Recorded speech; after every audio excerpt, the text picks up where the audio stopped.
This week on Intrigued Full Effect. Why would you take her from her family? Why would you take her from her comfort zone? Why would you hurt her, period? She's only 3. What did she do to you to make you do this to her? The most beautiful, energetic little girl, lovable little girl, smart little girl.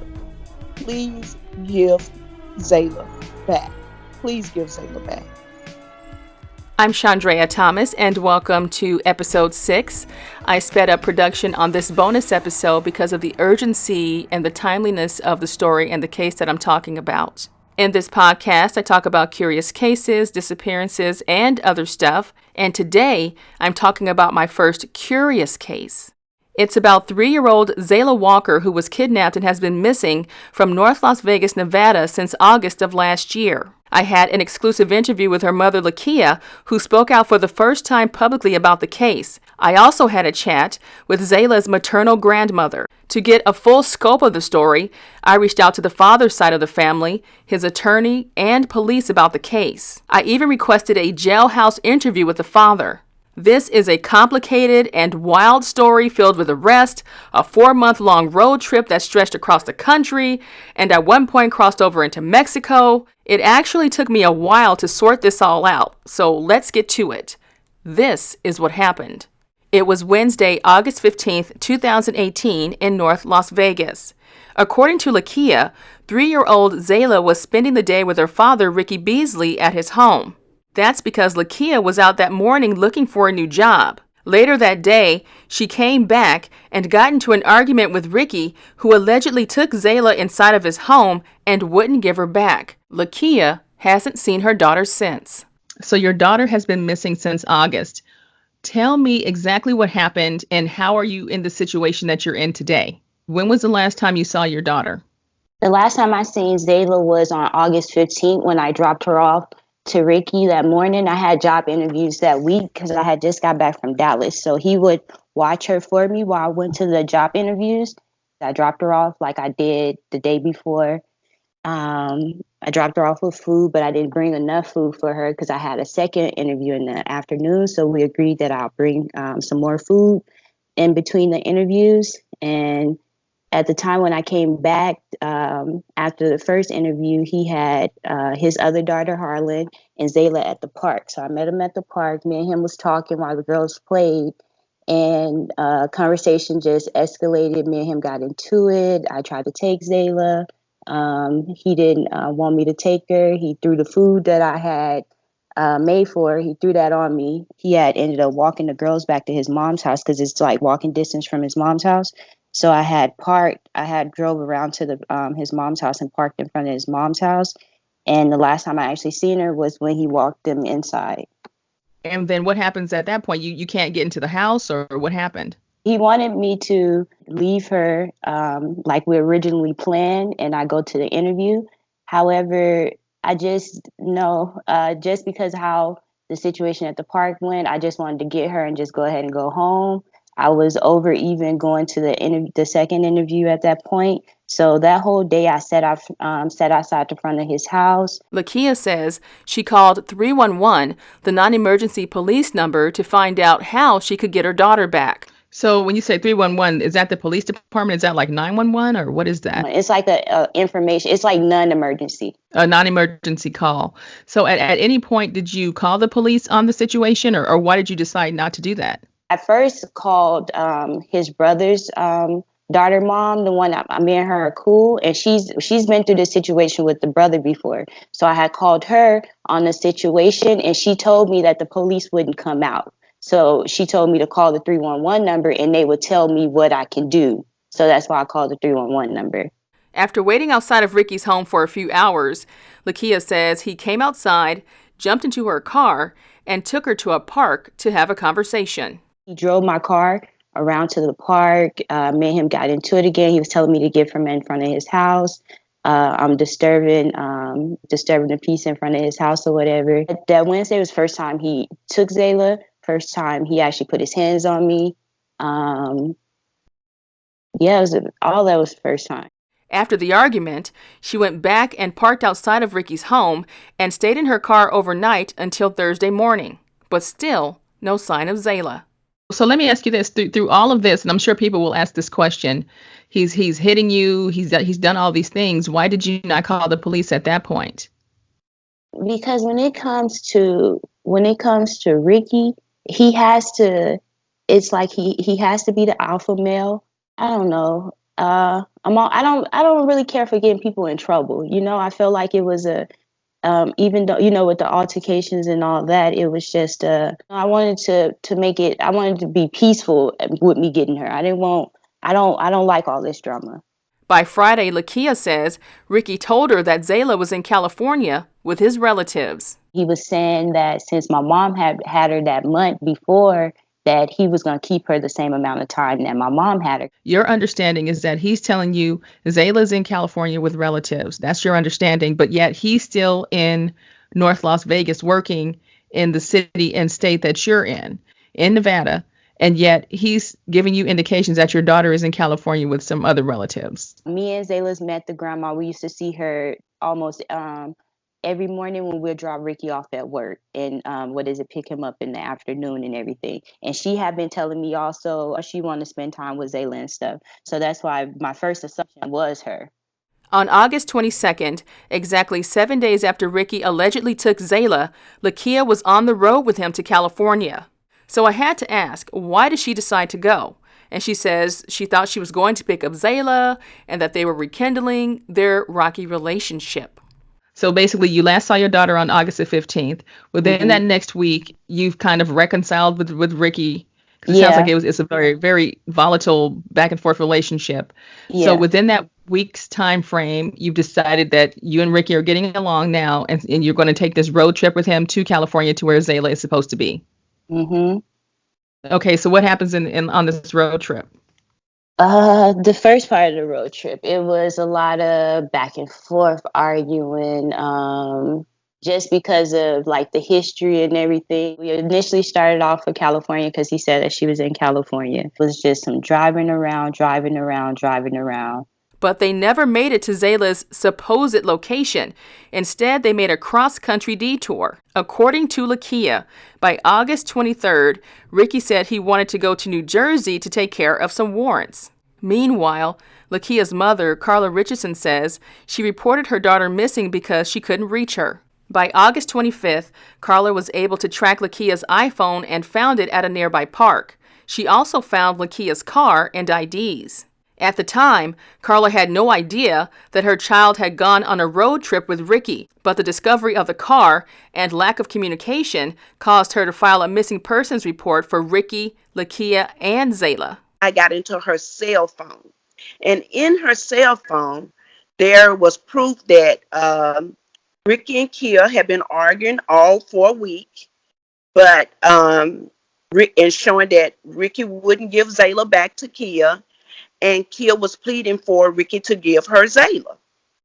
And it sounds like from reading her text, it came apart. She said, okay, I will do whatever you want me to do. Just give me my baby back. Carla also went to Ricky's family for information. We went over to the mother's house. To see was she over there? Had she seen Kia and Zaela? That's when the mother told me that Ricky was missing also. That he had left from work, supposed to have been going to work, and he had Zaela with him. He was supposed to have been giving Zaela to Kia, and he was going on to work. She did tell me that Ricky and Kia had been into it, and she was telling Ricky to give Zaela back to Kia. All right. I hope you're still with me. Now let's get back to this road trip. Lakiya says they both used their savings to pay for the trip.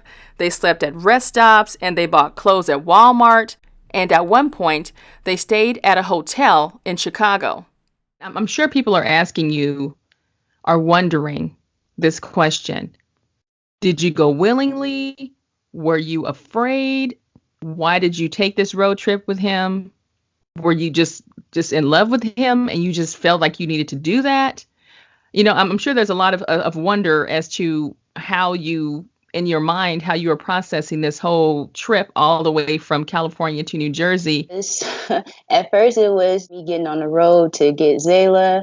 I didn't care about nothing. My whole mindset was getting on the road to get Zaela. When that plan had changed and he wanted to do the New Jersey thing, my whole mindset with that was, okay, let me just go ahead and do this, get him New Jersey. I get back to Vegas, I get Zaela, and then I'm cool. My whole mindset on this whole road trip was just me getting Zaela back, working with him to get her back.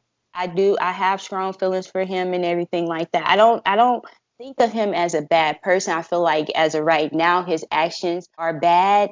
It's no way explaining what he's doing right now, because it's real simple. You just have to tell where Zayla is and you get out of jail. But you rather sit in jail instead of tell her where she's at. And then you have people thinking that you're protecting me, but I know for a fact you're not protecting me. So it's like, who are you protecting and what's going on? Those are my questions I have right now. Because it's like from the whole time we was together, I never got any type of feeling or anything to say that, Zayla was in harm, that she was somewhere that she was supposed to be. He really made me comfortable with where Zayla was at. But and yet in all this time period, you never got a phone call. Did you ever, ask, hey, can I talk to her on the phone? I was asking. I asked so many times. I would ask them, could they send a picture? Can I talk to her? I would you could say every day. I was either for the first part of the road trip, I was asking for at least pictures of Zayla, to at least talk to her. I wanted to call my mom, but he was real stingy with his phone. I'll ask him about the pictures. Or did they send you the pictures yet? He was like, oh no, nobody sent me a picture, but she's good. She's playing with the kids right now. We don't want to distract her. Because when Zayla sees me, she don't want to be bothered with nobody else. That's fact. She don't want to be bothered with anybody. She don't want to deal with nobody. It's like her mom is here, and that's all that matters. By September 14th, they were back in Vegas. Okay, so from what I'm understanding now, from basically with the timeline that you're giving me, on September, from the 23rd of August through the 14th of September, you're on the road with Ricky. Mm-hmm. You're heading from California towards New Jersey. So when you get to the 14th of September, where are you? Do you ever make it to New Jersey? What happens next? No, I'm back in Vegas on the 14th. That's when he actually told me about the whole missing person thing. My mom, she reported us missing. He was saying that she had said that I was kidnapped, that he kidnapped Zayla and everything like that. We went from California to up through, I want to say, Utah. We went all the way over as far as Ohio, and then we went down. So the last city before Vegas was Arizona. By the end of September, the couple took yet another road trip back to California, then Mexico, and Houston. And according to Lakiya, they had contact with law enforcement multiple times. Once in Mexico in late September. Now this is after they were reported missing. Then a second time while driving through Arizona, and a third time around November 17th in Houston. That's because the car they were driving was reported stolen. During their time in Houston, they worked day jobs and lived in a motel for about 2 months. I agreed to, doing the family thing with him. Like I stopped being resistant with that. So it was like, okay, you want to do family thing? Let's do that.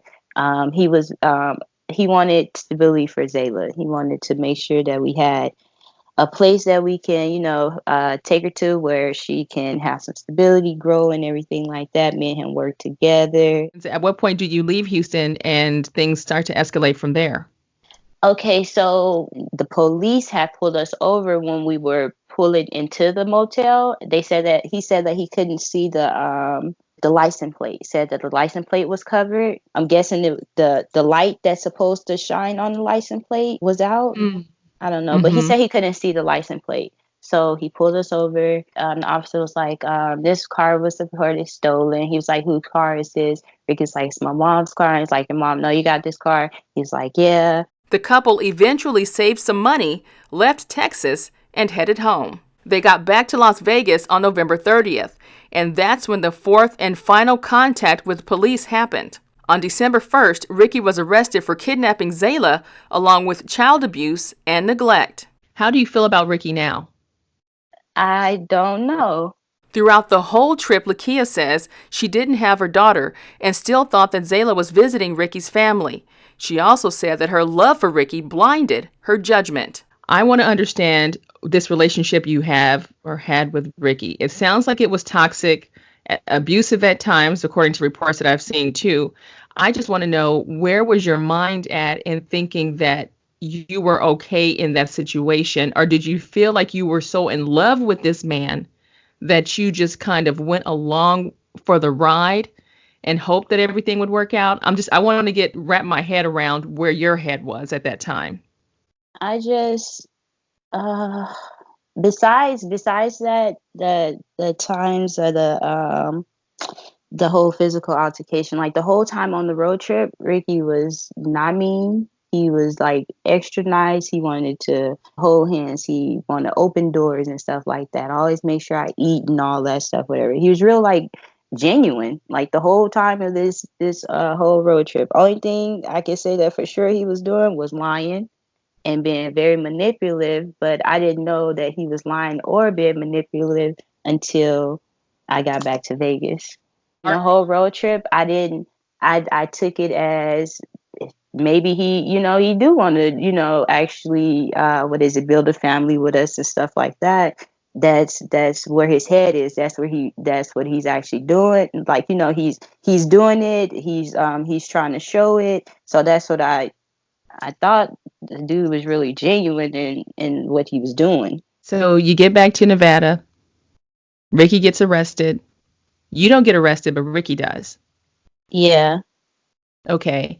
So at that point, what happens? Are you worried if your daughter is alive? Are you scared for her safety? Do you have any clue about who truly has her? No, what is going on in your mind when it comes to Zaela? I didn't start worrying until he got arrested, because he got the kidnapping charges, is because he wasn't, only thing he had to do was make sure that the person that he was emailing gave me Zaela. That's all he had to make sure, like with that situation, and he wouldn't do that. At this point, from what you understand, any clue about who may have your daughter, about what's happening with her, about where she may be? Do you have any indication whatsoever about any of that right now? Not right now. I asked Carla how she felt about the road trips. There was a lot of things going on through my mind. I knew that Ricky was manipulating Kia when Kia wasn't calling me at all, and that I was on social media, and it was on her page on social media. So I knew therefore that he wasn't allowing her even to go on social media, because if she's very private. If she would have seen all that stuff on social media, she would have called me and said, "Mom, really? What are you doing?" She doesn't show her emotions like that, but I know that she's hurting. She doesn't eat really. I have to keep asking her, "Hey, you want this? Hey, you want this? Hey, you want this? Hey, you want me to cook this?" Trying to get her to eat so that she can eat and she could drink. And in that room, she stays in her room. I go in there, she's reading her word. The television don't always be on. I know she's hurting. I could tell that she's hurting. And I had the same question for Lakiya. Let me ask you this. When time has gone by, you're looking at, there's all these court dates and things coming up for Ricky.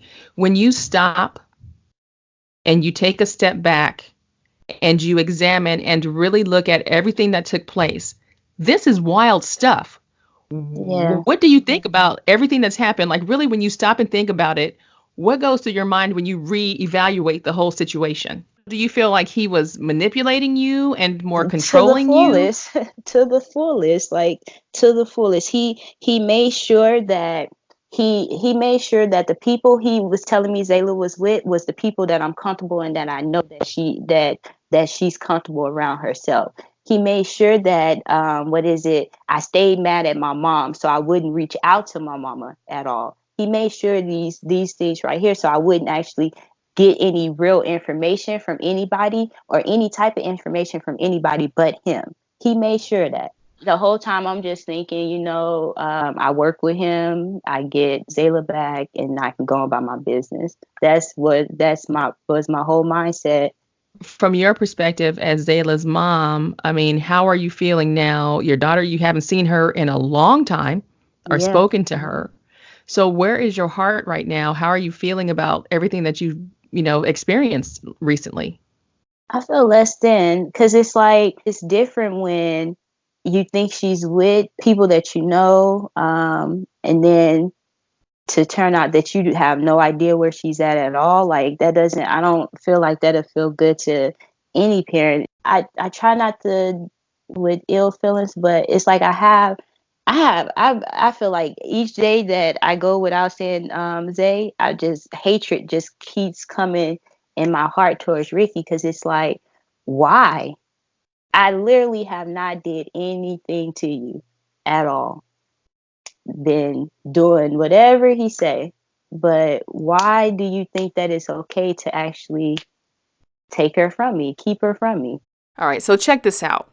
I wanted to get both sides of this story. And trust me, I tried. I asked Ricky for a jailhouse interview. He declined. I tried to reach his family on social media and his attorney, and there was no response whatsoever. So with that, I reached out to Eric Levitt, the spokesperson for the North Las Vegas Police Department, with a lot of questions, and I got plenty of answers. He basically broke it down like this. They do believe with 100% certainty that Lakiya is being truthful, and he said that she was fully cooperative with investigators. I went ahead and did the interviews with the detectives. I did the polygraph test, and I cleared up everything that was said about me during the time that I was gone and not speaking. I cleared all that up with the detectives at that time. Okay, and so just to be clear, so you did take polygraph exams. Was there just one polygraph, or were there multiple polygraphs done on you? No, it was just one. It was one done with the FBI in Vegas. He also says that the father didn't say much, but the information that he did give to investigators was false. They believe that Zaela could be with one of Ricky's associates, and so far, there are no signs of foul play.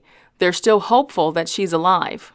Another interesting thing is that police told me that at least 4 detectives working the case have interviewed family members on both sides and believe those family members have no idea of where Zaela is or who has her. Police also say when it comes to those who may have Zaela, it's best to get the child back as soon as possible to prevent charges from being filed. And if Zaela is not found soon, Ricky could face more charges of his own down the line. I do think that Zaela is alive and she's safe and she's healthy. But where he placed her to is the concern. Where is she? Why is nobody saying anything? Why are they not coming forward and saying anything? So I really think, and I want to believe to think that he has given her to somebody, and that and it's more than him that's included in this, and that's the reason why he's not saying anything, because it's just not him. Somebody else is involved in this, and Ricky doesn't want to tell who is involved in this, so he's not telling. I received a ton of pictures and videos of Zaela from her family, and you can tell that she's got a lot of energy and spunk. Say hi. Say cheese. Cheese. Say hi, Mommy. Hi, Mommy. I love you. I love you. I miss you. I miss you. Say, My baby is awesome. She's so smart. She likes to read. She likes to talk. She likes to hog the TV. She loves her cartoons. She likes to draw. We did homeschooling. She's potty trained. I had her potty trained by the time she turned 2. She likes to talk. She likes to dance. She's just a happy little, joyful little, just blessing all in itself. Like, just hugging her. I used to just lay my head on her lap and she'll rub my head. I do that to her. She's just, and And she doesn't play about her mama, that's for sure. So let's say hypothetically that the people who may have Zaela are listening to this podcast. What would be your message to those people? My message to them would just be, if they can just go ahead and drop her off to me, contact me.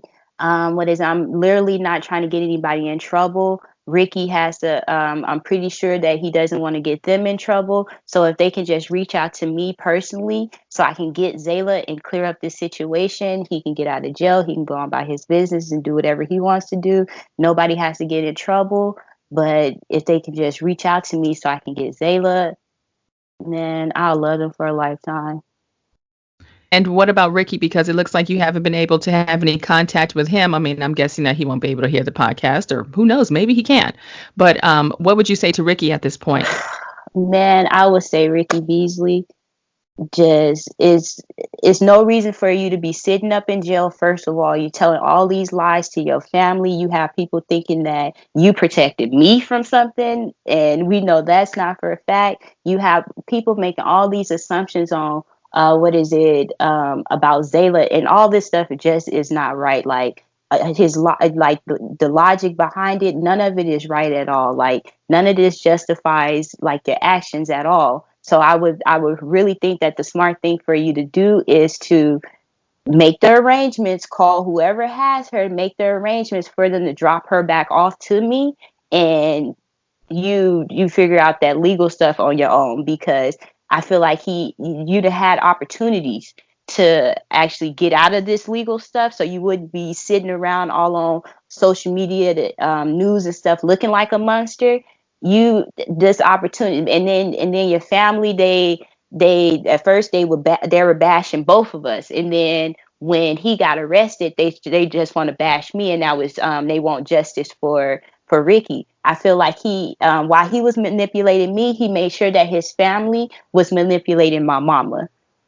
And none of this stuff is right at all. So I feel like the best thing for Ricky to do is to make arrangements with whoever has her to drop her off. The fact that people feel like that, even it's a whole bunch of people that don't know me. So people don't know like how hard I go for my daughter. So no, I would never harm my daughter or allow anybody else to. Do you have a message for Zaela? Yes, baby, don't worry. I'm coming to get you wherever you are. I am coming to get you. And don't worry, we will be back with each other. That's for sure. I don't care how people are looking at the situation. I have faith in God, and I trust in God to know that I will get my daughter back. I just want to thank you for taking the time to talk with me, because I know this is the first, media interview that you've done about your daughter and the case and everything like that. And I just want to say I appreciate your time, and hopefully, soon you can have Zaela back. And I hope that someone who hears this podcast will, loosen up their grip and just really come forward with information. So, we'll keep our fingers crossed on that. And hopefully, when people hear the story and they see Zaela's pictures and how cute and adorable she is, they will share it. And that whoever has her will, step forward and just let her be back where she needs to be. Yeah.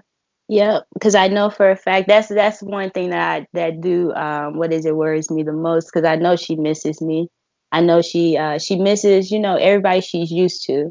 So I know that she's asking questions, like where's my mama? Where's my nana? Where's my papa? When it comes to my final thoughts about this case, I had to admit that it was confusing and my head was spinning from the start. And realistically, this is one of those cases where fact is stranger than fiction.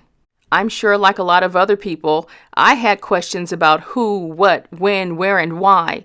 And it was interesting to get an understanding of the relationship between Zaela's parents. I have to wonder, why did Ricky refuse to give Zaela back that day? And why did the couple take the road trip to begin with? And why won't Ricky talk to police now? Another interesting thing is that Lakiya said that Ricky had some emotional breakdowns along the way, but she wasn't sure of exactly why. The family is clearly torn up over the whole situation. But one thing is for sure, they do believe that Zaela is alive. Another thing to note is that police said that parents dealing with custody issues should always have their paperwork on hand That can help the process if police are called in the future. Just a side note on that. As for Ricky's next court date, that is set for March the 5th. He's being held at the Clark County Detention Center on a $500,000 bond. He's facing felony kidnapping, child abuse, and neglect charges. The hearing was postponed to March because attorneys got new evidence and interviews in the case, and I'm wondering exactly what that might be. I'm hoping that Zaela is okay and that she will make her way back home, and that whoever has her will hear this podcast, step forward, and do the right thing. I want to thank everyone who responded to me about this case, and for listeners out there, I'll give you updates as soon as I get them. If you have any cases or disappearances that you want me to check out, just message me on the Intrigued Full Effect website or via email at intriguedfulleffect@hotmail.com. Until next time, be safe and stay true.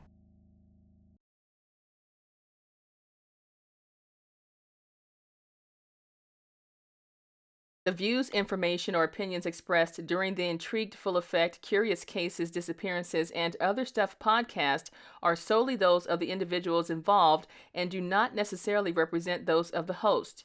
The primary purpose of this podcast is to educate and inform. The host of this podcast assumes no liability or responsibility for any activities in connections with opinions shared in the podcast.